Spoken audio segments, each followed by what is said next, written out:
తెలుగు శ్రోతలందరికీ నమస్కారం అండి. మన అలనాటి కథలు ఎవర్ గ్రీన్ స్టోరీస్ ఛానల్కి మీ అందరికీ స్వాగతం. మధుర స్వప్నం నవల వింటున్నామండి. రచన శ్రీమతి ఎద్దనపూడి సులోచనారాణి గారు.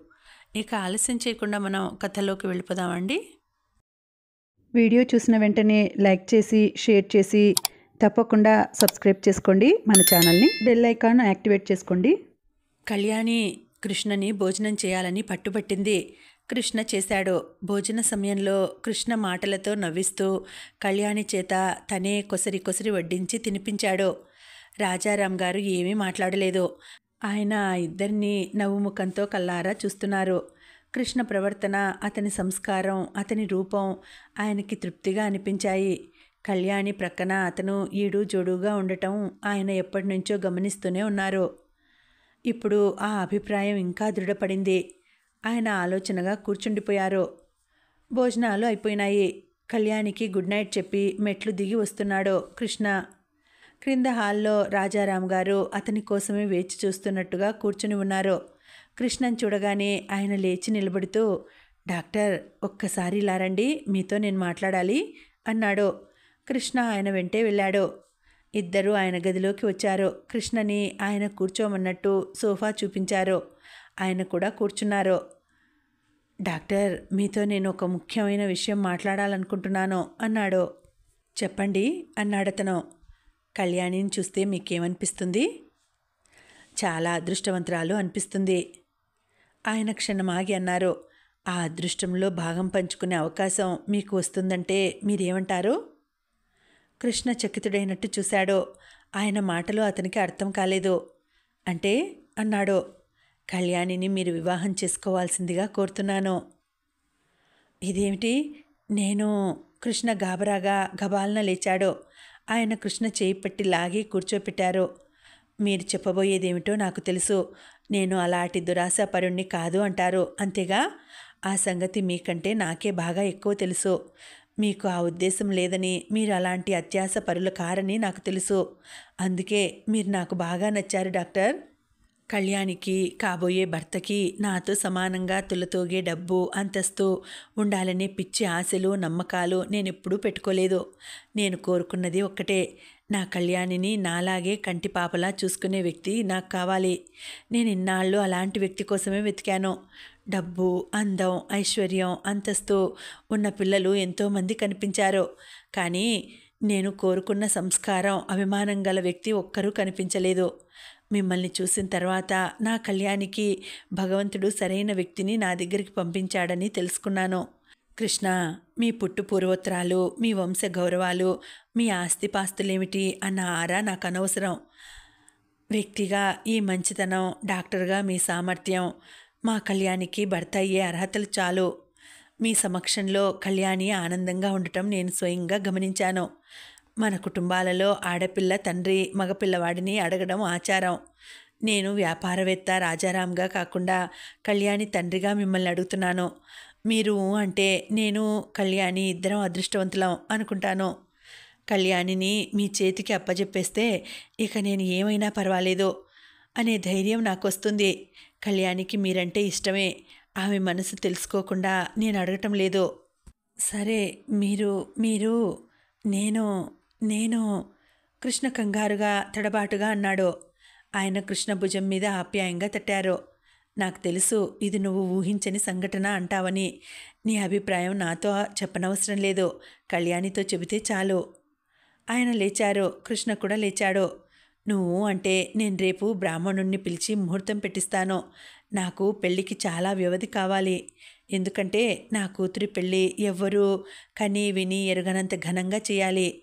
నువ్వు కాదనవని నాకు తెలుసు. నాకు అలాంటి అపనమ్మకం ఏమాత్రం ఉన్నా అసలు ఈ ప్రసక్తే తెచ్చేవాడిని కాదనుకో. కృష్ణ, ఆయన కృష్ణ భుజం మీద చెయ్యి వేశారు. కళ్యాణిని, ఈ ఇంటిని నీ చేతికి అప్పగిస్తే నాకు చాలా నిశ్చింతగా ఉంటుంది. ఆ నిశ్చింతని వీలైనంత త్వరగా తెచ్చుకోవాలని ఉంది నాకు అన్నారు. కృష్ణ దిమ్మెరపోయినట్టు చూస్తున్నాడు. వస్తా, గుడ్ నైట్. ఆయన అక్కడ నుంచి వెళ్ళిపోయారు. కృష్ణ ఇంకా దిమ్మెరపోయినట్టే చూస్తూ బయటకు వచ్చాడు. కారులో కూర్చొని స్టార్ట్ చేశాడు. ఏం మనుషులు వీళ్ళు? తనకి పెళ్ళయిందని తెలియదా అతనికి మనసులో ఆగ్రహం లాంటిది కలుగుతోంది. ఈ గొప్ప వాళ్ళంతా ఇంతే. వాళ్ళ ఇళ్ళకి వచ్చే వాళ్ళ విషయాలు వినే తీరుబడి, ఓపిక రెండూ ఉండవు. కృష్ణ చిన్నప్పుడు చదువుకునే రోజుల్లో ఒక ధనవంతుల ఇంట్లో ట్యూషన్ చెప్పడానికి వెళ్ళేవాడు. వాళ్ళ అమ్మాయికి ఏడాది పాటు ట్యూషన్ చెప్పాడు. ఒకసారి జ్వరం వచ్చి మానేశాడు తను. 10 రోజులైన తర్వాత మళ్ళీ వెళితే, అసలు నువ్వు ఎక్కడ ఉంటావో కూడా మాకు చెప్పలేదు, నీ అడ్రస్సే తెలియదు, ఇట్లా చెప్పకుండా పోతే ఎట్లా అంటూ ఆవిడ కసిరింది. తను చెప్పటానికి అవకాశం ఏది? కృష్ణకి ఇక్కడ కూడా అదే జరిగినట్టు తోస్తోంది. అతను డ్రైవ్ చేస్తూ ఆలోచిస్తున్నాడు. తనకి పెళ్లి కాలేదని రాజారాం గారు అనుకోవటం అతనికి ఘోరాతి ఘోరంగా కనిపిస్తోంది. అవును, ఆలోచిస్తే అందులో ఆయన తప్పేమీ లేదు అనిపిస్తోంది. ఒక్క రాజారాం గారే కాదు, చాలామందికి తనకి పెళ్ళైన విషయమే తెలియదు. తన ఇంటికి ఎవరూ రారు, రాధ ఎక్కడికి తనతో రాదు. అతనికి హఠాత్తుగా రాధ మీద చాలా కోపం వచ్చింది. దీనికంతటికీ కారణం రాధ. ఎప్పుడూ పార్టీలకి, ఫంక్షన్స్కి తన వెంట రమ్మంటే సనుగుడు. అక్కడందరూ డ్రింక్ చేస్తారు. సాటి ఆడవాళ్లతో ఏం మాట్లాడాలో తెలియదు. రాధ అమాయకత్వం, కలుపుగోలు లేనితనం. తనకి పెళ్ళి అయిందని తెలిస్తే ఎంత షాక్ అనిపిస్తుందో. ఆ క్షణం ఎదుర్కోవాలంటే అతనికి వెరపుగా ఉంది. ఆయన ఎంత నమ్మకంగా, ఎంత ఆశతో, ఎంత ధైర్యంగా కళ్యాణిని చేసుకోమని అడిగాడు.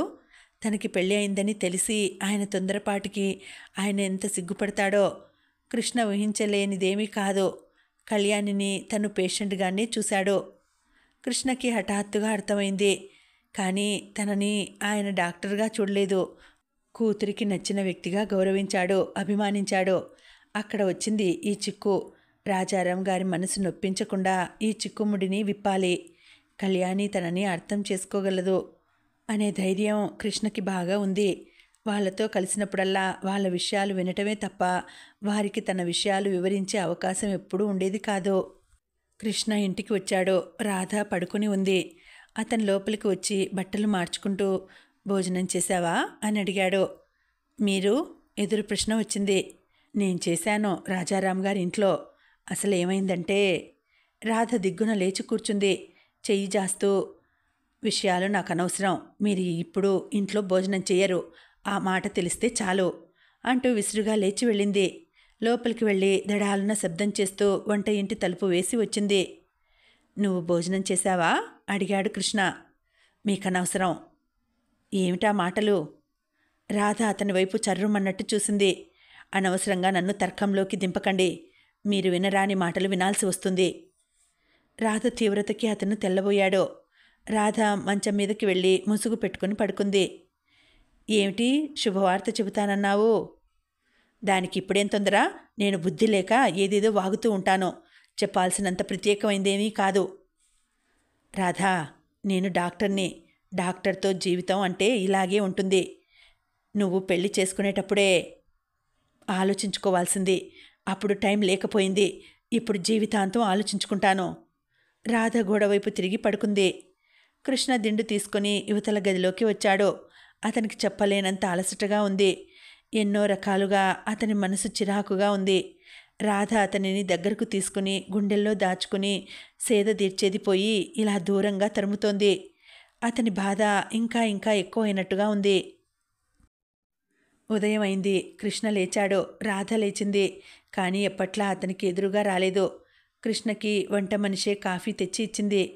కృష్ణ స్నానానికి వెళితే అక్కడ టవల్ లేదు. తనే వెళ్ళి తెచ్చుకున్నాడు.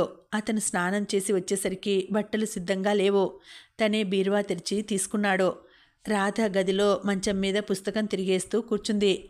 ఇంట్లో ఏర్పడిన నిశ్శబ్దం భయంకరంగా ఇద్దరి మధ్య ఛేదించలేని అడ్డుగోడగా ఉంది. కృష్ణ బ్రేక్ఫాస్ట్కి వచ్చాడు. వంట మనిషి ప్లేట్లలో టిఫిన్ పెడుతోంది. అతని పక్కన రోజు రాధ కూర్చునే కుర్చీ ఖాళీగా ఉంది. అతను కూర్చుని ఇడ్లీ తినబోతూ, మీ అమ్మగారెక్కడా, పిలు అన్నాడు. వంట మనిషి రాధ గదిలోకి వెళ్ళి వచ్చి, అమ్మగారికి ఆకలి లేదట బాబు అంది. ఇడ్లీ తినబోతున్న కృష్ణ గబాలన అది వదిలేసి లేచేశాడు. బేసిన్ దగ్గరకు వెళ్ళి చెయ్యి కడుక్కుంటూ రాధకి వినపడేట్టు బిగ్గరగా, నాకు కూడా ఆకలి లేదు, నేను భోజనానికి కూడా రాను. మీ అమ్మగారికి ఆకలి వేసి తింటానని అన్నప్పుడు నాకు ఫోన్ చెయ్యి, అంతవరకు నేను ఇంటికి కూడా రాను అన్నాడు.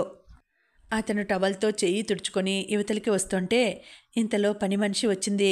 వస్తూనే డాక్టర్ బాబు అంటూ అతని కాళ్ళ మీద పడి శోకాలు పెట్టసాగింది. ఏమిటి, ఏమైంది, ముందు విషయం చెప్పు కసిరినట్టుగా అన్నాడు. పని మనిషి లేచి నిలబడి ఏడుపు దిగమింగుతూ, ఏం చెప్పను, నెల రోజుల క్రింద నా కూతుర్ని మీరు చెప్పిన డాక్టరమ్మ దగ్గరికి తీసుకువెళ్ళాను. ఆమె పురుడు కష్టం, ఆపరేషన్ చేయాలని అంది. పైసలు చాలా అవుతాయి, ముందు డబ్బు ఇస్తేనే ఆపరేషన్ చేస్తాను అంది. నా మెడలో గుళ్ళ గొలుసు తాకట్టు పెట్టి 1500 రూపాయలు తీసుకువెళ్ళి ఇచ్చాను. ఆమె నా బిడ్డని పొట్టకోసి పెద్ద ఆపరేషన్ చేస్తుంటే బిడ్డ పోయాడట. ఏమోలే మా దురదృష్టం అనుకున్నాం. నా బిడ్డకి ఆపరేషన్ అయింది కదా, ఆ కుట్లు మాననే లేదు, చీము పోసినాయి, ఒకటే జ్వరం, ఏవేవో మందులిచ్చారు. ఇంటికి పోండి, అవే తగ్గుతాయి అంది డాక్టరమ్మ. ఇంటికి వచ్చేసాం, కానీ జ్వరం తగ్గలేదు. కాఫీ చుక్క నోట్లో పోసుకున్నా వెళ్ళిపోతే ఒకటే వాంతులు, పిల్ల పూచిక పుల్లలా అయిపోయింది. డాక్టరమ్మ దగ్గరికి వెళితే మళ్ళీ ఆమె కలవనే లేదు మాకు. చూసి ఇంకో డాక్టర్ దగ్గరికి వెళితే ఆయన కడుపు ఒత్తి చూసి అదేదో ఫోటో తీస్తే పొట్టలో అదేందో నాప్కిన్ అంట, మర్చిపోయారంట, అది కడుపులో ఉండిపోయిందంట, మళ్ళీ ఆపరేషన్ చేయాలని అన్నాడు. ఆ డాక్టరమ్మకి ఫోన్ చేస్తే, హత్తెరి, నేను వైద్యం చేసిన మనిషిని నువ్వు ముట్టుకోవడానికి వీల్లేదు అందుట. ఆయన ఆవిడ పోట్లాడుకున్నారు. ఈయన, నేను ఆపరేషన్ చెయ్యను, ఇంకెక్కడికైనా పొండి అన్నాడు. వాళ్ళ పోట్లాటలు తీరే లోపల నా బిడ్డ చచ్చేట్టుంది. నా కూతురికి అసలే ప్రాణం లేనంత నీరసంగా ఉంది. మళ్ళీ ఆపరేషన్ చేస్తే బ్రతుకుతుందంటారా బాబు? మీరు ఎట్లయినా సరే నా బిడ్డని బతికించండి బాబు, చచ్చి మీ కడుపున పుడతాను. నాకు ఆ బిడ్డ తప్ప దిక్కులేదు. నా మొగుడు దానికి 10 నెలలప్పుడు పోతే దాని మీద కళ్ళెట్టుకొని బతికాను. ఓరి దేవుడా, నేనేం చేతురా నాయనా. ఇదిగో, నువ్వు ఏడవకు, కాస్తాగు అన్నాడు కృష్ణ. అతనికి పరిస్థితి అర్థమైంది. కన్నమ్మకి ఆపరేషన్ చేసిన డాక్టర్ అతనికి మురళి ద్వారా తెలుసు. ఆమెకి ప్రాక్టీస్ బాగా ఉంది. కన్నమ్మకి కాన్పు కష్టం అవుతుందని ఆమె దగ్గరికి పంపించాడు. పేరుగల డాక్టరే అయినా ఆవిడ చాలా అశ్రద్ధ మనిషి అనే వదంతి ఉంది. కన్నమ్మ ఇప్పుడెక్కడ ఉంది అని అడిగాడు. బయట వరండాలో ఉంది బాబు. కృష్ణ నవ్వెరపోయాడు. ఏమిటి, కన్నమ్మని ఇక్కడికి తీసుకొచ్చావా? కంగారుగా అన్నాడు. అవును బాబు, నాకేం పాలు పోవటం లేదయ్యా, నా బిడ్డని బతికిండయ్యా అంటూ మళ్ళీ ఏడుపు ప్రారంభించింది. కృష్ణ వరండాలోకి వచ్చాడు. రాధ కూడా ఈ గలబా విని అతని వెనకే బయటకి వచ్చింది. వరండాలో బల్ల మీద పడుకుని ఉన్న కన్నమ్మ శవాకారంలా ఉంది. కళ్ళల్లో కదలిక తప్ప శరీరంలో ఇంకే భాగంలో కూడా సత్తువ ఉన్నట్టు లేదు. కృష్ణ వెళ్ళి పరీక్ష చేశాడు. కృష్ణను చూడగానే, అయ్యా, ఈ నొప్పి భరించలేను, చచ్చిపోయేందుకు సూది మందు ఇవ్వండయ్యా హీనస్వరంతో అంది. కృష్ణ గబాలన వెనక్కి తిరిగి లోపలికి వెళ్ళి మురళికి ఫోన్ చేశాడు. కృష్ణ ఆవేశంగా కన్నమ్మ సంగతి చెప్పాడు. నేను ఈ కేసు బయటకు తెచ్చి కన్నమ్మ తరపున ఆ డాక్టర్ మీద దావా వేస్తాను అన్నాడు. తగ్గు బ్రదర్, తగ్గు. ఆవిడ ఏమైనా కావాలని చేసిందంటావా? ఏదో పొరపాటై ఉంటుంది, నేను కనుక్కుంటాలే అన్నాడు. వేరే వాళ్ళని ఆపరేషన్ చేయనీయకుండా ఈ గోలేమిటి? ఆ గోలకి చాలా పెద్ద కారణం ఉందిలే.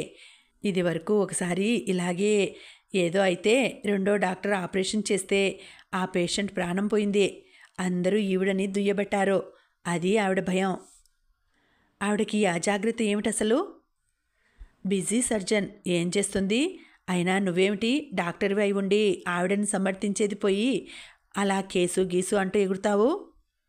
కృష్ణ లోపల ఫోన్లో మాట్లాడుతుండగా ఇంతలో వాకిట్లో కళ్యాణి కారు వచ్చి ఆగింది.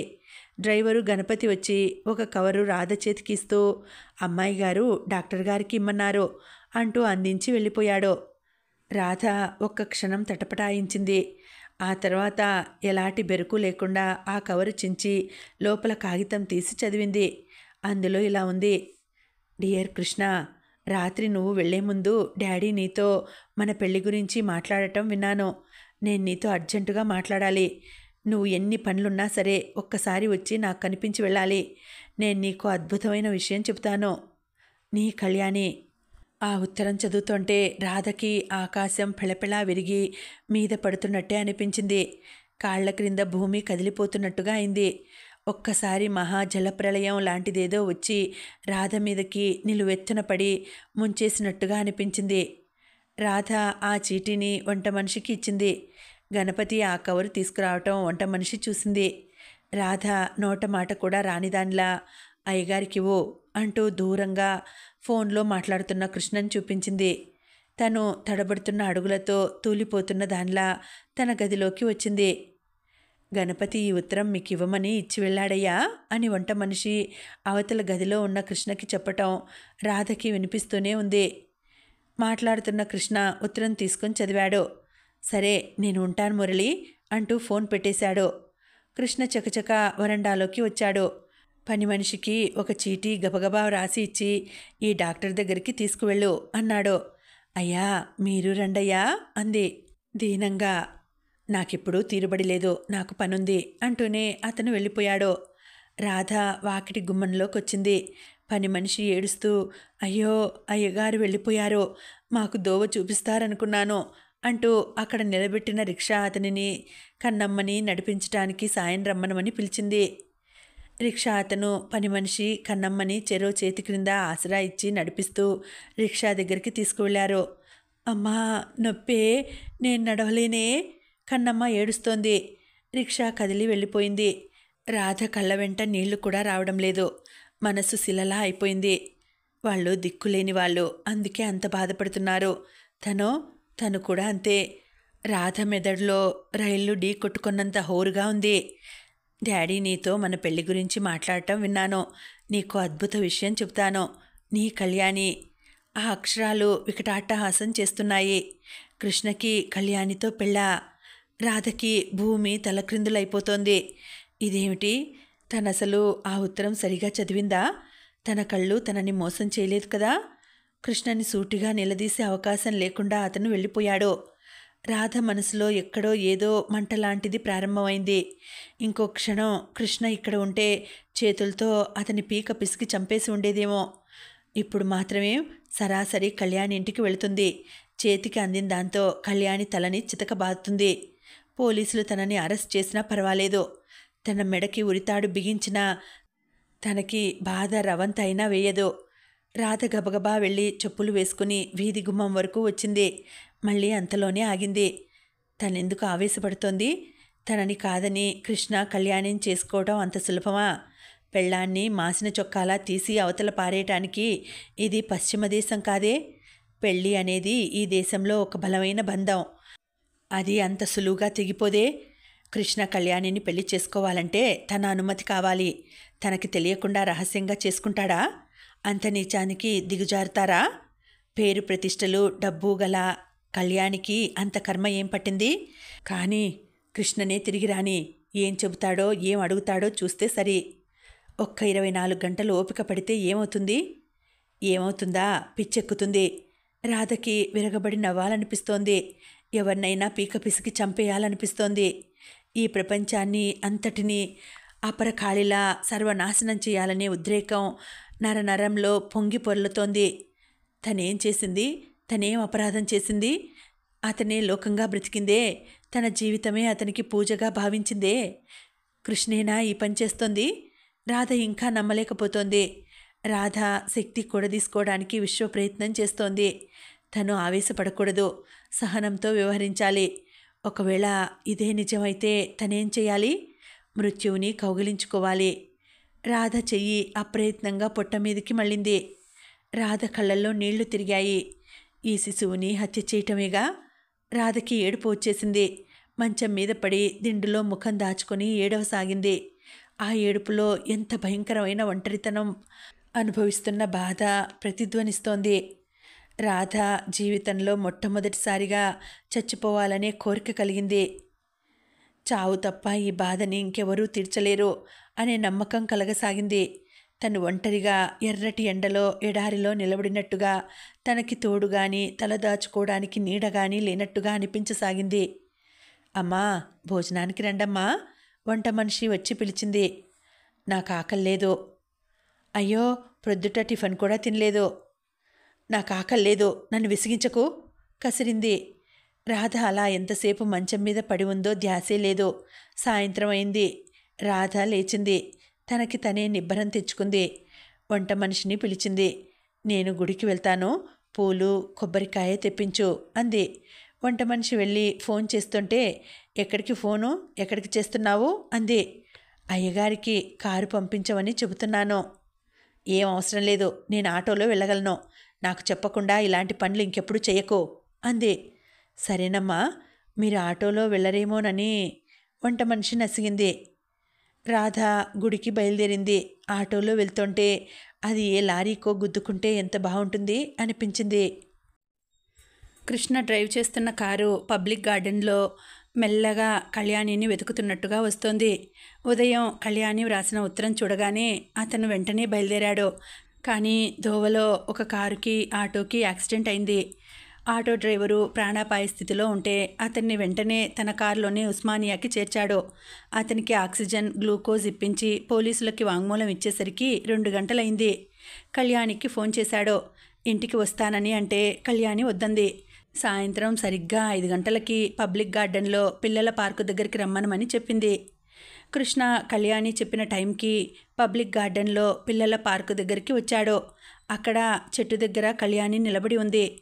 లేతాకుపచ్చ కాశ్మీర్ సిల్క్ చీరలో, కుడి చెవి ప్రక్క గులాబీ పువ్వుతో పచ్చటి చెట్టు క్రింద నిలబడి వేచి చూస్తున్న కళ్యాణి ఆ క్షణంలో కృష్ణ కంటికి వనదేవతలా కనిపించింది. కళ్యాణి కృష్ణని చూడలేదు. దూరంగా పచ్చగడ్డిలో ఆడుకుంటున్న పిల్లల్ని చూస్తోంది. కృష్ణ దగ్గరగా వస్తూ hello, good evening my friend అన్నాడు. కళ్యాణి త్రుళ్ళిపడ్డట్టుగా తిరిగి చూసింది. ఎదురుగా తెల్లటి బట్టలతో కృష్ణ నిలబడి ఉన్నాడు. ఏమిటలా చూస్తున్నావు అన్నాడు నవ్వుతూ. మిమ్మల్ని ఆరోగ్యంగా ఉన్న ప్రతి మనిషి నా కంటికి ఎంతో అందంగా కనిపిస్తారు. రండి, ఇలా కూర్చుందామా అంది.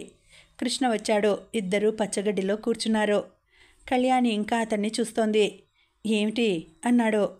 రాత్రి డాడీ అడిగిన మాటకి మీరెలా ఫీల్ అవుతున్నారా అని గమనిస్తున్నాను. ఎలా కనిపిస్తున్నానో అతను రెట్టించాడు. ఏ భావం తెలియటం లేదు. తొణకని నిండు కుండలా ఉన్నారు. కళ్యాణి క్రిందకి చూస్తూ చెప్పింది. డాడీ రాత్రి మిమ్మల్ని అడగగానే మీరెలా అనుకున్నారో నాకు తెలియదు, కానీ నేనైతే చాలా రెస్ట్లెస్గా ఫీల్ అయ్యాను. రాత్రంతా నిద్రపోలేదు. అసలు అప్పటికప్పుడు పరిగెత్తుకొని మీ దగ్గరకు వచ్చేసి మీతో మాట్లాడేద్దామని అనుకున్నాను. రావాల్సింది. అమ్మో, రాగలనా? డాడీ ఉన్నారుగా, నన్ను కదలనిస్తారా? ఆయన కళ్ళు గప్పి నేను ఏ పని చేయలేను, చాలా కష్టం. చూసిన వాళ్ళంతా నాకు మా డాడీ దగ్గర చాలా చనువు, స్వతంత్రం ఉన్నాయి అనుకుంటారు. కానీ కొన్ని విషయాలలో నాకు అవి లేనే లేవని నాకు తప్ప ఎవరికీ తెలియదు. ఉదాహరణకి ఎలాంటి విషయాలో చెప్పు. ఈ పెళ్లి మాటే ఉంది. నా మనసు ఏమిటో తెలియకుండా మిమ్మల్ని అలా అడిగేయటమేనా? ఏం, నీకిష్టం లేదా? ఊహూ, తల అడ్డంగా తిప్పింది. ఎందుకని? అతని కంఠంలో పెద్ద రిలీఫ్ కనిపించింది. మీరు నాకు ఆప్తులుగా భావిస్తాను, నా ప్రాణ స్నేహితులని నమ్ముతాను. Thank you very much. కానీ కళ్యాణి కళ్ళు క్రిందకు వాలినాయి. చెప్పు కళ్యాణి, ఏమిటి? మనం స్నేహితులం, మన మధ్య దాపరికాలు ఉండకూడదు, అవునా? ఏమిటి అద్భుతం చెబుతానని రాశావు ఉత్తరంలో? కృష్ణ, నేను మిమ్మల్ని పెళ్లి చేసుకోలేనని చెబుతున్నాను. ఎందుకంటే కూర్చున్న కళ్యాణి లేచింది. ఎందుకంటే అతని వైపు వీపు పెట్టి నిలబడుతూ నాకిదివరకే పెళ్ళైపోయింది అంది. కళ్యాణి అతను ఆశ్చర్యంగా చూశాడు. అవును కృష్ణ, నాకు పెళ్ళైపోయింది. అది ఇంతవరకు డాడీకి తెలియదు. నేను చెప్పలేదు. చెప్పే సాహసం నాకు లేకపోయింది. ఆయనకి తెలియకుండా నా పెళ్ళి అయింది అంటే ఆయన గుండెలు బద్దలవుతాయని భయపడ్డాను. అందుకే ఈ రహస్యం నాలో నేనే దిగమింగుతున్నాను. కళ్యాణి, ఎవరా అదృష్టవంతుడు? అతని పేరు బయట పెట్టనని వాగ్దానం చేశాను. అనుక్షణం డాడీ కనుచూపు పరిధిలో నువ్వుంటావే, ఆయనకి తెలియకుండా మీ పరిచయం ఎలా సాధ్యమైంది? తలుచుకుంటే సాధ్యం కానిది ఏముంది? నేను డాన్సర్ని కదా. అతను ఎప్పుడో నన్ను చూసి ఉంటాడు. నా వయస్సు, అందం అతనిని ఆకర్షించి ఉంటాయి. మెల్లమెల్లగా నాకు తెలియకుండానే నా జీవితంలో కలిశాడు. నేను ఎక్కడికి వెళితే అక్కడికి నా వెంటే వచ్చేవాడు. నేను అతనిని లక్ష్య పెట్టలేదు. ఎవరో చాలా సాధారణ వ్యక్తి అనుకున్నాను. 4 రోజులుంటే అతని దారిని అతనే పోతాళ్లే అనుకున్నాను. అతను నన్ను గాఢంగా ప్రేమిస్తున్నాడని, నన్ను సొంతం చేసుకోవాలని ఆరాటపడుతున్నాడని నాకు తర్వాత కానీ తెలియలేదు. మొదట వచ్చినప్పుడు కొద్దిసేపే ఉండేవాడు. అతన్ని వెళ్ళిపోమ్మని నేను వేడుకునేదాన్ని. వెళ్ళేవాడు కాదు. రాను ఎక్కువసేపు ఉండేవాడు. నన్ను వదిలి వెళ్ళలేక వెళ్ళేవాడు. నా అడుగులో అడుగు వేసి నడుస్తున్నట్టుగా రాను నాకు దగ్గరైపోయాడు. అతన్ని వదిలించుకోవటం సాధ్యం కాదని తెలిసి నేను లొంగిపోయాను. అప్పట్నుంచి నాలో ఒక యుద్ధం ప్రారంభమైంది. డాడీ ఎక్కడ గమనిస్తారోనని హడలిపోతూ ఉండేదాన్ని. డాడీకి అతన్ని గురించి చెప్పాలంటే భయం వేసేది. అప్పటినుంచి డాడీ దగ్గర నా దాపరికం ప్రారంభమైంది. అంతవరకు డాడీ దగ్గర అబద్ధం అంటే ఏమిటో నాకు తెలియదు. ఈ రహస్యం డాడీ దగ్గర దాస్తున్నానే అని కలవరపడేదాన్ని. కృష్ణ లేచి వచ్చాడు. కళ్యాణి వైపు విచిత్రంగా చూస్తూ అన్నాడు, కళ్యాణి, మీ డాడీని నువ్వు సరిగ్గా అర్థం చేసుకోలేదనుకుంటాను. ఆయనకు కావాల్సింది నీ ఆనందం. దానికోసం ఆయన ఏదైనా చేస్తారో, ఏ బాధనైనా భరిస్తారో. కళ్యాణి చువ్వున వెనక్కు తిరిగింది. ఆ కళ్ళ నిండా నీళ్లు నిండి పొంగి పొర్లుతున్నాయి. నాకు తెలుసు కృష్ణ, ఆ సంగతి మీ అందరికంటే నాకు బాగా తెలుసు. అదే నా బాధ, అదే నాకు రంపపు కోత. అందుకే నాలో నేను ఇంతగా కుమిలిపోతున్నాను. నా వల్ల డాడీకి ఎంత బాధ కలుగుతుందో తలుచుకుంటే నా గుండెలు చెరువవుతున్నాయి. పాపిష్టిదాన్ని. అసలు ఆయనకి నేను కూతురుగా పుట్టకుండా ఉంటే ఎంత బాగుండేది అనిపిస్తోంది. నేను కల్పించిన ఈ బాధ నుండి ఆయనని దేవుడు కూడా రక్షించలేడే అని కృంగిపోతున్నాను. కృష్ణ మౌనంగా ఉండిపోయాడు. కళ్యాణి మాటల్లో ఆవేదన అతనికి అర్థమైంది. కళ్యాణికి సాయం చేయాలని ఆరాటం కలిగింది. కళ్యాణి, పోనీ ఎవరా వ్యక్తి, పేరు చెప్పు. తెలుసుకుని ఏం చేస్తావు కృష్ణ? డాడీకి నేను నచ్చచెప్తాను. ఎలాగో అలా నచ్చచెప్తాను. చెప్పగలను అనే ధైర్యం నీకుందా? ఉంది. కళ్యాణి గాఢంగా నిట్టూర్చింది. మెల్లని స్వరంతో అంది, అవును, ఈ ప్రపంచంలో డాడీకి సాయం చేయగలిగిన వ్యక్తివి నువ్వే అనుకున్నాను. అందుకే ఇదంతా నీకు చెప్పటానికి ధైర్యం చేశాను. ఆ వ్యక్తి పేరు చెప్పు కళ్యాణి. ఆ వ్యక్తా? అతని పేరు పుట్టిన ప్రతి మనిషికి తెలుసు. అంటే? ఆ వ్యక్తి పేరు మృత్యువు. కళ్యాణి. అవును కృష్ణ, మృత్యువు నన్ను గాఢంగా ప్రేమించింది. నన్ను వదలనంటోంది. తన సొంతం చేసుకుంటోంది. నా ఇష్టాలతో ప్రమేయం లేకుండా నన్ను లొంగదీసుకుంది కృష్ణ. నాకు పెళ్ళయింది అన్నానే, అది ఒక మానవ మాతృడితో కాదు, మనుషుల్ని హరించే మృత్యువుతో. నేను వ్యాధి పీడితురాల్ని. నాకు ఎపెండోబ్లాస్టమా ఆఫ్ 4th వెంట్రికల్. ఇదే నేను నీకు చెబుతున్న మహా అద్భుతం. నాకు తెలుసు Kalyani. I know it. Kalyani తలెత్తి చూసింది. ఏమిటి, నీకు తెలుసా? తెలుసు. నువ్వు మీ డాడీ దగ్గర దాచగలిగావు. నేను డాక్టర్ని. ఆ మాత్రం తెలుసుకోలేనని అనుకున్నావా? కృష్ణ. ఆమె కళ్ళల్లో ఆశ్చర్యం, ఆనందం ముప్పిరిగొన్నాయి. కృష్ణ కళ్యాణి 2 చేతులు పట్టుకున్నాడు.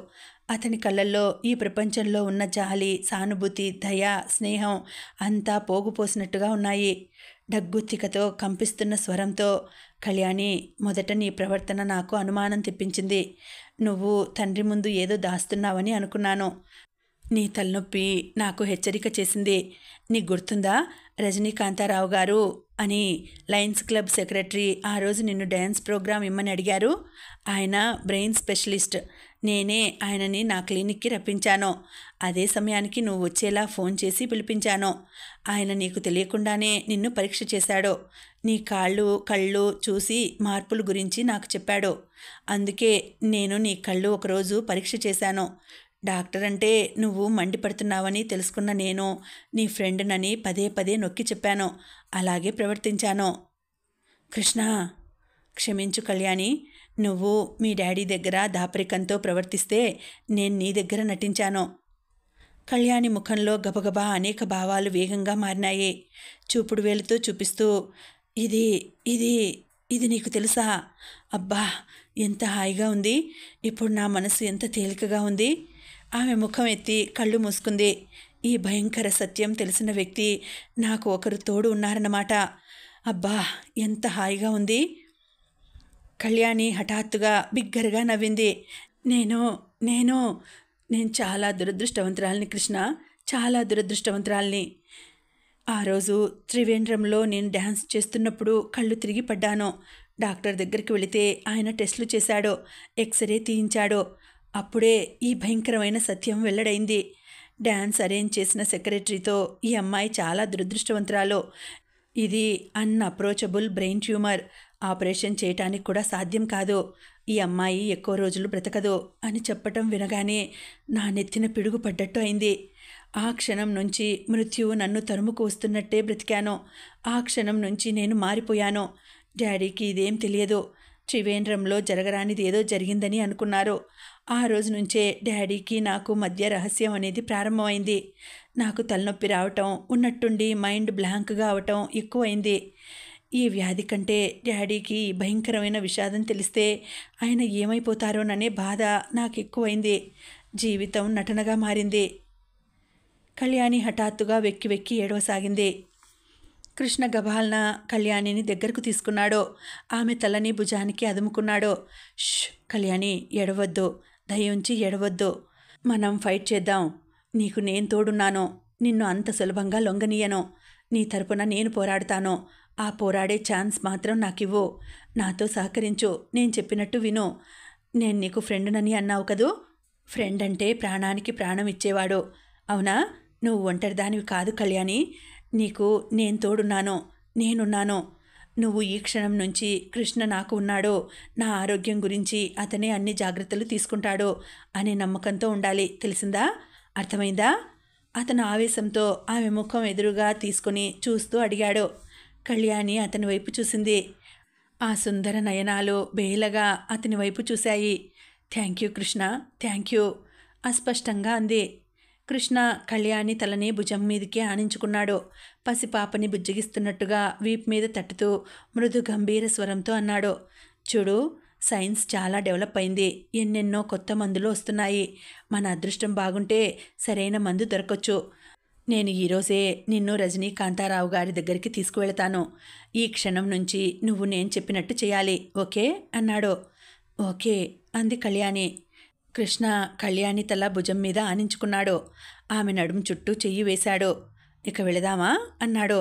ఆమె తల ఊపింది. కృష్ణ ఆమెని అలా పట్టుకునే కారు దగ్గరికి నడిపించుకొని వెళ్తున్నాడు. కళ్యాణికి అతను అలా పట్టుకుంటే కన్న తల్లి దగ్గర ఉన్నంత ధైర్యంగా అనిపించింది. ఆ స్పర్శ, ఆ మాటలు ఎంత బలం చేకూరుస్తున్నాయి. ఇద్దరు చిన్నపిల్లలు ఒకరికి దెబ్బ తగిలితే మరొకరు ఓదారుస్తూ ధైర్యం చెబుతూ స్నేహంగా కలిసి నడుస్తున్నట్టుగా ఉంది. కళ్యాణిని అలా తీసుకుని వస్తున్న కృష్ణ అక్కడికి 2 గజాల దూరంలో చేతిలో పూలబుట్టతో చెట్టు క్రింద నిలబడి ఉన్న రాధని గమనించనే లేదు. గుడికి వెళ్ళి తిరిగి వస్తున్న రాధ మనసు చికాకుగా అనిపించి పార్కుకి వచ్చింది. అక్కడ కృష్ణ కారు ఆగి కనిపించింది. రాధ మరో 2 గజాలు ముందుకు వెళ్ళేసరికి ఊహించలేనంత భయంకరమైన దృశ్యం కనిపించింది. కళ్యాణి, కృష్ణ కలిసి వస్తున్నారు. ఆమె తల కృష్ణ భుజం మీద ఆని ఉంది. అతని చెయ్యి కళ్యాణి నడుం చుట్టూ ఉంది. కళ్యాణి నడుస్తూ మధ్యలో ఆగి ఏదో అంటోంది. అతను ఆమె తల నిమిరి ఏదో అంటున్నాడు. కళ్యాణి అతని వైపు ముఖం ఎత్తి చూసి నవ్వుతూ చెబుతోంది. అతను కూడా నవ్వుతున్నాడు. దూరంగా ఆడుకునే పిల్లల్ని చూపింది. ఏదో చెబుతున్నాడు. కళ్యాణి తల ఊపుతూ అంగీకరిస్తోంది. కృష్ణ కళ్యాణిని కారులో కూర్చోపెట్టి క్రిందకి వెళ్లాడిన చీర అంచుని కారు లోపలికి సర్ది డోరు వేసి వెళ్ళి డ్రైవింగ్ సీట్లో కూర్చొని కారు స్టార్ట్ చేశాడు. కారు ప్రేమికులని రెక్కల మధ్య పొదివి పట్టుకుని వెళ్ళిన రాయంచల రివ్వున వెళ్ళిపోయింది. రాధ అక్కడ ఒంటరిగా నిలబడిపోయింది. రాధ మనసులో మహారణ్యాలు తగలబడిపోతున్నాయి. సముద్రాలు ఉప్పొంగుతున్నాయి. రాధకి ఏడుపు రావటం లేదు. మనసంతా భయంకరమైన, అతి భయంకరమైన విషాదం పేరుకోసాగింది. రాధ విషాదం అని ఆ ఊబిలో కూరుకుపోతోంది. రాధ కలలో నడుస్తున్న మనిషిలా పార్కులో నుండి యువతలకి నడిచి వచ్చింది. ఆటో దగ్గరగా వస్తే ఆపటం, ఇంటి అడ్రస్ చెప్పటం, అందులో ఎక్కటం యాంత్రికంగా జరిగిపోయినాయి. రాధ ఇంటికి వచ్చింది. ఆమె ఇంటికి రాగానే వంట మనిషి ఎదురు వస్తూ, అమ్మా అమ్మా, ఇది విన్నారా? కన్నమ్మ చచ్చిపోయిందట. మాలి చెప్పాడు. ప్రొద్దుట ఇక్కడి నుంచి అయ్యగారు చెప్పిన డాక్టర్ దగ్గరికి తీసుకువెళితే ఆయన తీరుబడి లేదు, ఆపరేషన్ చెయ్యను అన్నాడట. అక్కడి నుంచి ఇంటికి తీసుకువెళ్తుంటే దోవలో పోయిందట. కన్నమ్మ పోయిందా? అయితే చాలా అదృష్టవంతురాలు. శూన్యంలోకి చూస్తూ అంది రాధ. రాధ మంచం మీద కూర్చుంది. రాత్రి పొద్దుపోయిన తర్వాత కృష్ణ వచ్చాడు. రాధ అతనికి ఎదురు వెళ్ళలేదు. రాధని అతను కూడా పలకరించలేదు. బట్టలు మార్చుకుని పడుకునే ముందు కళ్యాణికి ఫోన్ చేశాడు. హలో కళ్యాణి, ఏం చేస్తున్నావు? నిద్ర పట్టడం లేదా? నిద్రపోవటానికి ట్రై చెయ్యి. నేను చెప్పిన మాటలు గుర్తు చేసుకో. గుడ్ నైట్, స్వీట్ డ్రీమ్స్ అంటూ ఫోన్ పెట్టేశాడు. ఆ మాటలు చెప్పేటప్పుడు అతని కంఠంలో లాలన, ఆప్యాయత రాధని వెక్కిరిస్తున్నట్లుగా ఉన్నాయి. అతను ఫోన్ పెట్టేసిన తర్వాత లేచి వెళ్ళి అల్మారాలో ఉన్న పుస్తకం ఒకటి తీసుకుని అవతల గదిలోకి వెళ్ళి టేబుల్ లైట్ వేసుకుని చదవసాగాడు. అది బ్రెయిన్ ట్యూమర్స్ మీద ట్రీట్మెంట్ తెలిపే పుస్తకం అని రాధకి తెలియదు. రాధ గదిలో చీకట్లో మంచం మీద దిండుకు ఆనుకుని కూర్చుని ఉంది. దూరంగా అవతల గదిలో టేబుల్ లైట్ దగ్గర కూర్చొని తదేకంగా పూర్తి ఏకాగ్రతతో పుస్తకం చదువుతున్న కృష్ణ కనిపిస్తున్నాడు. రాధ కళ్ళకి ఈ కృష్ణ కొత్త వ్యక్తిగా కనిపిస్తున్నాడు. రాధకి అతని దగ్గరికి వెళ్ళి కళ్యాణి, నువ్వు పెళ్లి చేసుకుంటున్నావా అని అడగడానికి కూడా సిగ్గుగా ఉంది. అతనికి తను అవసరం లేదు అనే సత్యం రాధ మనసుని రంపపు కోత కోస్తోంది. మీ జీవితంలో నాకు చోటివ్వండి అని తను అతనిని దేవురించాలా? అంతకంటే చావు నయం. అవును, చావు ముమ్మాటికి నయం. అతను తన కళ్ళ ముందే కళ్యాణితో చనువుగా ప్రవర్తిస్తున్నాడే, అతనేం దాపరికం పెట్టుకోలేదు అంటే దాని అర్థం ఏమిటి? ఆ మాత్రం అర్థం చేసుకోలేని మూర్ఖురాలివా అంటే తను ఏం జవాబు చెప్పగలుగుతుంది? డాక్టర్ రజనీకాంతారావు గారు ఎక్స్రేలు పరీక్ష చేస్తున్నారు. కృష్ణ ఆయనకి ఎదురుగా నిలబడి ఉన్నారు. ఆయన ఎక్స్రే టేబుల్ మీద పెడుతూ, కృష్ణ, ఇది అన్అప్రోచబుల్ ట్యూమర్. ఆపరేషన్కి మాత్రం వీలు లేదు, లాభం లేదు. ఈ అమ్మాయి ఎక్కువ రోజులు బ్రతకదు అన్నారు. కృష్ణ ముఖం సీరియస్గా ఉంది. రజనీకాంతారావు గారి మాటలు వినగానే అతని దవడయ్య ముఖ కదలాడింది. ఢిల్లీలో డాక్టర్ వసంత్ పాటిల్ ఈ ట్యూమర్స్ ట్రీట్మెంట్లో స్పెషలిస్ట్ అని విన్నాను. కళ్యాణిని ఆయన దగ్గరకు తీసుకువెళితే లాభం ఉంటుందని నాకు నమ్మకం లేదు. అయినా ప్రయత్నం చేయటంలో తప్పేం లేదు. వసంత్ పాటిల్ నాకు తెలుసు. కళ్యాణిని తీసుకువెళ్తానని అంటే నేను లెటర్ రాసిస్తాను. థ్యాంక్ యూ సార్, కృతజ్ఞతగా అన్నాడు. డాక్టర్ రజనీకాంతారావు చాలా మంచి వ్యక్తి. ఆయన వల్ల కాకపోతే ఊరికే ఉండరు. వేరే వారి దగ్గరికి పేషెంట్స్ని పంపించి తన ఒపీనియన్ నిర్ధారణ చేసుకుంటారు. ఈ ఒక్కటే నా ఆఖరి ప్రయత్నం డాక్టర్, ఆయన ఇచ్చిన ఉత్తరం తీసుకుంటూ అన్నాడు. Wish you best of luck, may God bless her ఆయన చెయ్యి చాస్తూ అన్నారు. కృష్ణ ఆయనతో కరచాలనం చేసి యువతలకి వచ్చాడు. బయట కళ్యాణి కూర్చుని ఉంది. కృష్ణని ప్రశ్నార్థకంగా చూసింది. కళ్యాణి, డాక్టర్ గారు ఏమన్నారో తెలుసా? ఢిల్లీలో వసంత్ పాటిల్ అనే స్పెషలిస్ట్ ఉన్నాడట.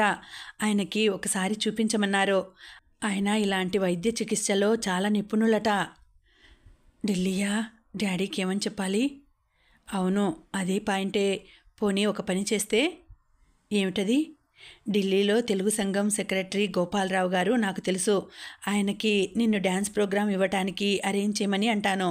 అక్కడ డాక్టర్కి చూపించవచ్చు. అప్పుడు డాడీకి తెలియదు. సరే, కానీ కృష్ణ, నీకు ఇంకా నా ఆరోగ్యం మీద నమ్మకం ఉందంటావా? బేలగా అడిగింది. ఉంది కళ్యాణి, పూర్తి నమ్మకం ఉంది. నీ విశ్వాసం నాకు చాలా ధైర్యం ఇస్తోంది కృష్ణ. అదే నేను కోరుకునేది, కృష్ణ అస్పష్టంగా అన్నాడు. కళ్యాణిని అతని ఇంటి దగ్గర దింపి క్లినిక్కి వస్తుంటే అతని మనసంతా కళ్యాణి ఆరోగ్యం గురించి ఆలోచిస్తోంది. అతనికి ఎలాగైనా సరే ఆమెని ఈ ఆపద నుంచి తప్పించాలని అనిపిస్తోంది. కళ్యాణికి అందం, ఐశ్వర్యం అన్నీ ఇచ్చిన భగవంతుడు ఆయుష్ లేకుండా చేయటం బాధగా అనిపిస్తోంది. ఈ ప్రపంచంలో ప్రతి వ్యక్తి జీవితం ఒక పువ్వు లాంటిది.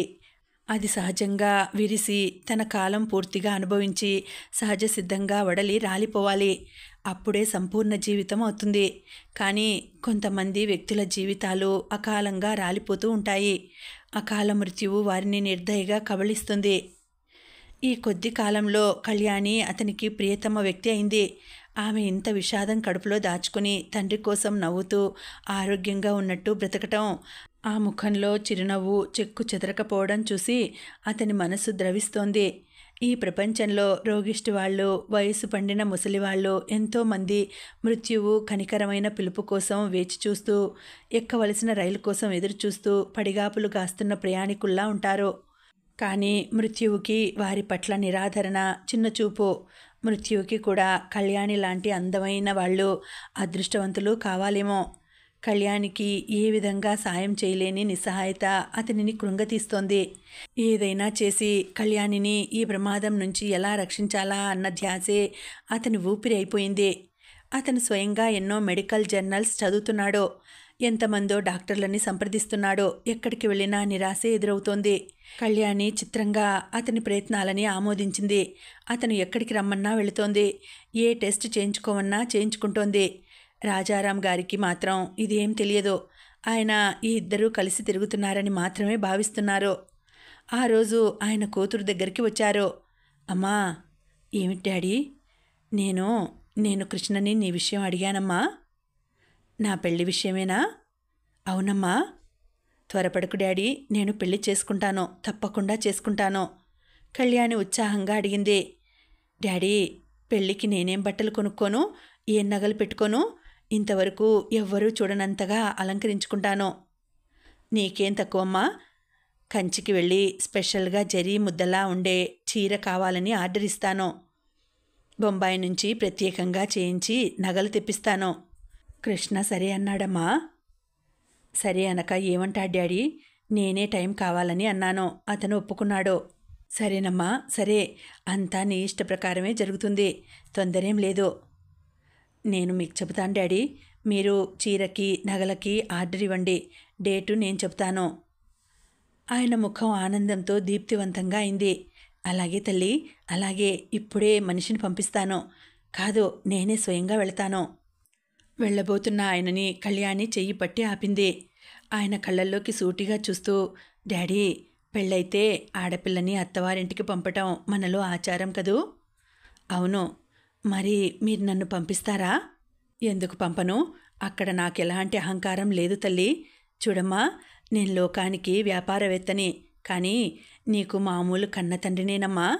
ఆ మాట ఎప్పుడూ మర్చిపోను. నాకు తెలుసు డాడీ, నాకు బాగా తెలుసు. మరి నన్ను అత్తవారింటికి పంపిస్తే మీరు సహించగలుగుతారా? ఏడుపు రాదు? ఓహో, రాదు. ఎందుకో తెలుసా? నేను నిన్ను అత్తవారింటికి ఎందుకు పంపిస్తున్నాను? నీ ఆనందం కోసం. నా తల్లి ఆనందంగా వెళుతుంటే నాకెందుకు కన్నీళ్ళు?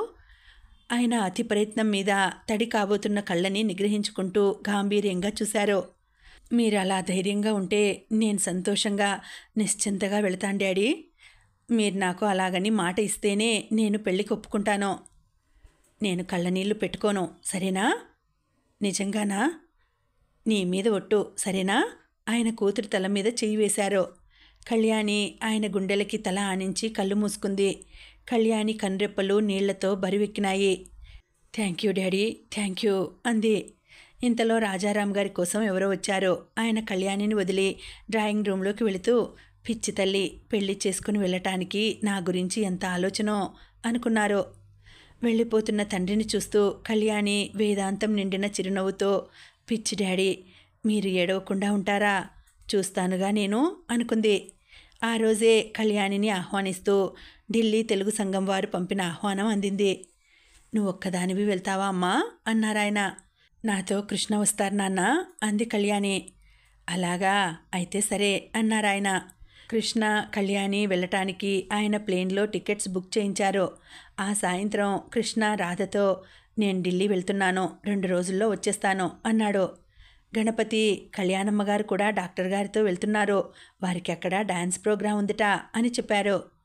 రాధ మౌనంగా కూర్చుండిపోయింది. కృష్ణ ఢిల్లీ వెళ్ళిపోయాడు. కృష్ణ 2 రోజుల తర్వాత ఢిల్లీ నుంచి తిరిగి వచ్చాడు. కళ్యాణి బ్రెయిన్ ట్యూమర్ ఆపరేషన్కి సాధ్యం కాదని, మృత్యువు నుంచి కళ్యాణిని కాపాడడం ఏ డాక్టర్ వల్ల సాధ్యం కాని పని అని వసంత్ పాటిల్ చెప్పాడు. కృష్ణ మనసులో రెపరెపలాడుతున్న ఆశ ఆరిపోయింది. కృష్ణ కళ్యాణికి ఈ మాట తెలియనీయలేదు. వసంత్ పాటిల్ కళ్యాణికి ప్రమాదం ఏదీ లేదని, ఆ తలనొప్పి భరించడమే కష్టం అని చెప్పాడని తెలియచేశాడు. కళ్యాణి ముఖంలో నిశ్చింత కనిపించింది. తలనొప్పి నేను భరించగలను కృష్ణ, నాకు మతి చాంచల్యం రాకుండా ఉంటే చాలు అంది. కళ్యాణి, నువ్వు ఏ విషయం గురించి ఆందోళన చెందకూడదు. ఎప్పుడూ నీ ఆరోగ్యమే అన్నింటికంటే ముఖ్యం అని గుర్తుపెట్టుకోవాలి. ఆ మనోబలం నీకు ఉన్నంతకాలం నిన్ను ఏదీ బాధ పెట్టదు. అలాగే కృష్ణ, అలాగే అంది కళ్యాణి. జీవితం చర్మదశలో ఉన్నానని కళ్యాణికి తెలుసు. ఈ వ్యాధి ఇప్పుడు కాకపోయినా కొద్ది రోజుల తర్వాతనైనా తనని కబళించక మానదు. మృత్యువుని చిరునవ్వుతో ఎదుర్కొనే ధైర్యం కృష్ణ సహచర్యంలో కలుగుతోంది. ఈ సమయంలో అతని స్నేహం ఇస్తున్న మనోబలం అపురూపమైనది. కృష్ణకి తను ఎంతో రుణపడి ఉన్నానని అనిపిస్తోంది. తన తర్వాత తండ్రిని కృష్ణకి అప్పజెప్పి వెళ్ళగలను అనే ఊహ కళ్యాణికి గుండె నిబ్బరం కలిగిస్తోంది. కళ్యాణికి కృష్ణ తోడు నీడ అయినాడు. ఈ సాహచర్యంలో కరుణ తప్ప స్వార్థం లేదు. ఇలాంటి మంచి వ్యక్తి తనకి లభించటం ఒక వరంగా అనిపిస్తోంది. మనస వాచ కళ్యాణి కృష్ణని అభిమానిస్తోంది. అతని ఆసరాతో తనకెదురైన ఈ భయంకరమైన విషాదాన్ని ఎదుర్కోవటానికి ఆయత్తమవుతోంది. కృష్ణ నిజంగా దేవుడే సుమా అనిపిస్తోంది. ఢిల్లీ నుంచి రాగానే కళ్యాణిని ఇంటి దగ్గర దింపి కృష్ణ ఇంటికి వచ్చాడు. అతని మనసు ఎప్పుడూ లేనిది చాలా బేలగా ఉంది. కళ్యాణిని మృత్యువు కోరల నుండి తను రక్షించలేడనే పరమసత్యం అతన్ని కృంగదీస్తోంది. కళ్యాణిని ఒక పేషెంట్గానే అతను చూడడానికి వెళ్ళాడు. కానీ ఇద్దరి మధ్య తెలియకుండానే స్నేహం చివుళ్ళు తొడిగింది. కళ్యాణి భవిష్యత్తు ఒక విషాద ఘటనగా మారడంతో అతని హృదయం కళ్యాణి పట్ల జాలితో సానుభూతితో చేరువైంది. ఆమె ఒంటరితనంలో అతనికి తెలియకుండానే తోడైనాడు. అందుకే కళ్యాణిని కృష్ణ ఒక పేషెంట్గా భావించి నిర్లిప్తంగా ఉండలేకపోతున్నాడు. అతను ఇంటికి వచ్చేసరికి ఇంట్లో రాధ లేదు. వంట మనిషి ఎదురు వచ్చింది. అమ్మగారు లేరు బాబు, కొల్లేరు వెళ్ళారు. ఇదిగో మీకు ఈ ఉత్తరం ఇమ్మన్నారు అంటూ అందించింది. ఆ ఉత్తరం చూడగానే కృష్ణ కనుబొమ్మలు ముడిపడినాయి. ఉత్తరం తీసి చూశాడు. అందులో ఇలా ఉంది. మీకు మిమ్మల్ని ఏమని సంబోధించాలో నాకు తెలియకుండా ఉంది. అసలు నేను రాసిన ఈ ఉత్తరం చదివే తీరుబడి మీకు ఉందో లేదోనని కూడా అనుమానం. నేను కొల్లేరు వెళ్ళిపోతున్నాను. మీరు వెళ్ళిపోమ్మని నన్ను అడగకుండా, మీ మనసుని చికాకు పెట్టకుండా నేను మీ జీవితంలో నుంచి తప్పుకోవాలని నిశ్చయం చేసుకున్నాను. కానీ నేను వెళ్లే ముందు మిమ్మల్ని కొన్ని విషయాలు అడుగుతున్నాను. అవి అడిగే హక్కు, అధికారం నాకున్నాయి అని అనుకుంటున్నాను. నేను మీకు చేసిన అన్యాయం ఏమిటి? నా వల్ల మీకు కలిగిన అసంతృప్తి ఏమిటి? నేను పల్లెటూరి పిల్లగా పుట్టడమే నా నేరమా? మీలాగా సిటీలో అందరితో కలిసిపోలేకపోవటమే నా లోపమా? నా మనసుకి నచ్చని పనులు నేను చేయలేను. నేను మీరు కోరిన భార్యగా ఉండలేకపోయానని నాకు తెలుసు. దానికి కారణాలు కూడా చెప్పాను. నాకు మనుషులతో నటించటం చేత కాదు. నాకు నచ్చని వాళ్లతో మర్యాద పేరుతో ఆ చిరాకు అంతా భరించలేను. అందుకే మురళి భార్యలాంటి వాళ్లతో కలవలేకపోయాను.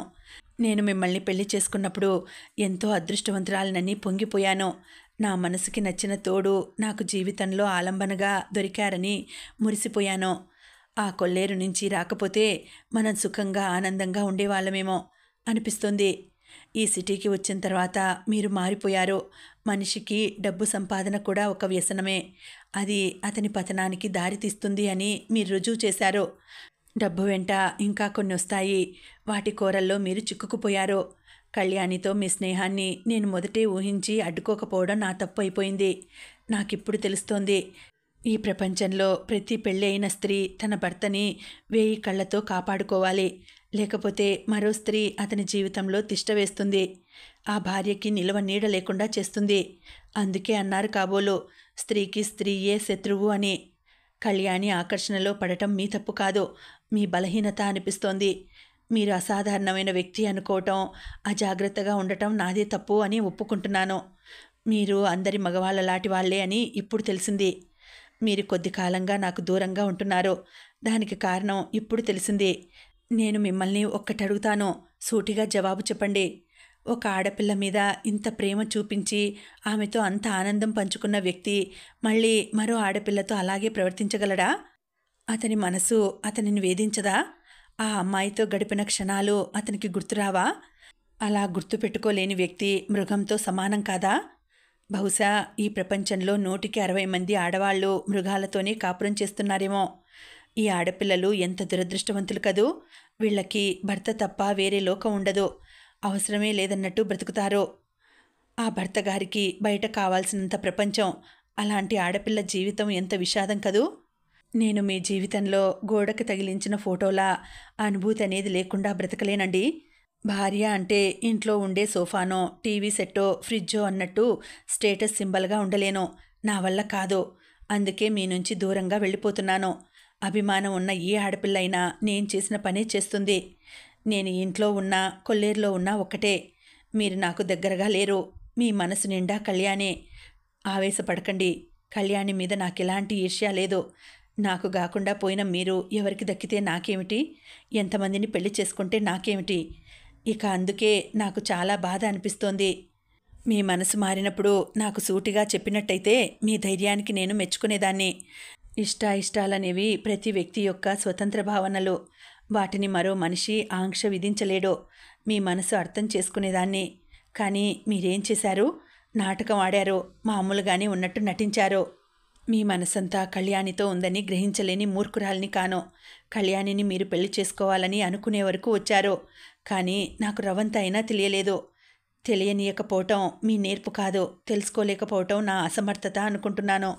మీరు నోరు విప్పి చెప్పకుండా నా అంతటా నేను వెళ్ళిపోయేట్టు చేశారు.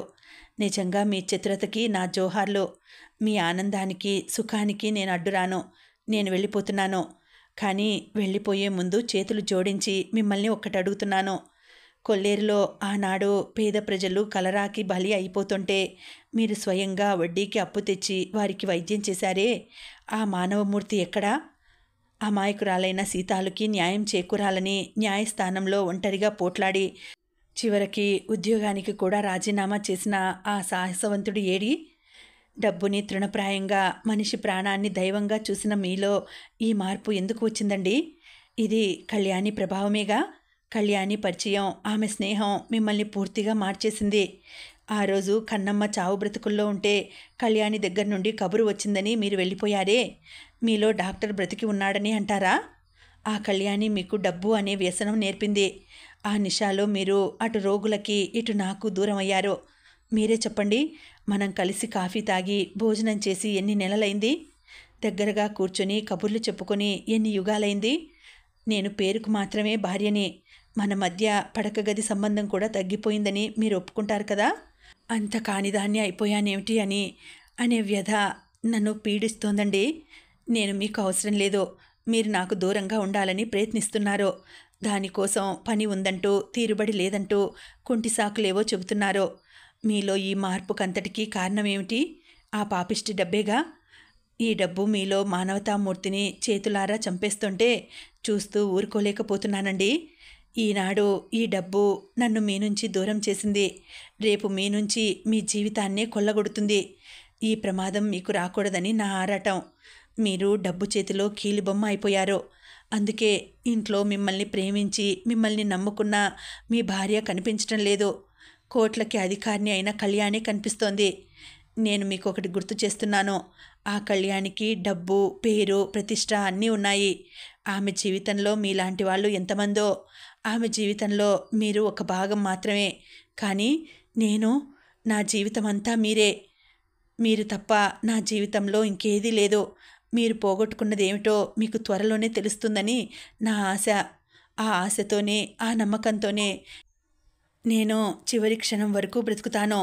మీరు ఒక ప్రలోభంలో పడ్డారని, ఆ ప్రలోభం మూలంగానే నాకు దూరం అయ్యారని, అతి త్వరలోనే దాని నుంచి బయటపడతారని, నా కోసం వస్తారని ఆశతో ఎదురుచూస్తాను. మీకు కళ్యాణికి మధ్య ఎలాంటి సంబంధం లేకపోతే, ఇదంతా నా ఊహే అయితే మీరు వచ్చి నా చెంప మీద ఈడ్చుకొట్టండి. నేను ఆనందంగా నా తప్పుని అంగీకరిస్తాను. సంతోషంగా నా తొందరపాటుని ఒప్పుకుంటాను. ఏమండి, ప్రేమ మనిద్దరినీ కలిపింది. జీవితం మన ప్రేమని విడదీయాలని ప్రయత్నిస్తోంది. మన ప్రేమ బలమైనదైతే జీవితానికి తప్పక గుణపాఠం చెబుతుందండి. మీరు కళ్యాణిని ఒక పేషెంట్గానే చూస్తుంటే, అంతకు మించి ఇంకే భావము లేకపోతే నన్ను తీసుకువెళ్ళటానికి రండి. ఈ డబ్బు, ఈ కళ్యాణి మనల్ని దూరం చేయలేదు, చెయ్యవు అని చెప్పండి. నాకు దగ్గరగా ఉండి నా భయం పోగొట్టండి.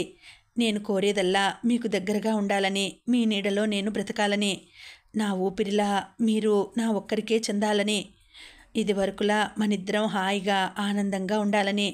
ఇలా కోరుకోవటం నా తప్పు కాదు. మీరు వస్తే నేను పడిన ఈ భయం అంతా ఒక పీడకలలా మర్చిపోతాను. నా మనసులో భయం, ఆందోళన మీకు అర్థమయ్యాయనే అనుకుంటున్నాను.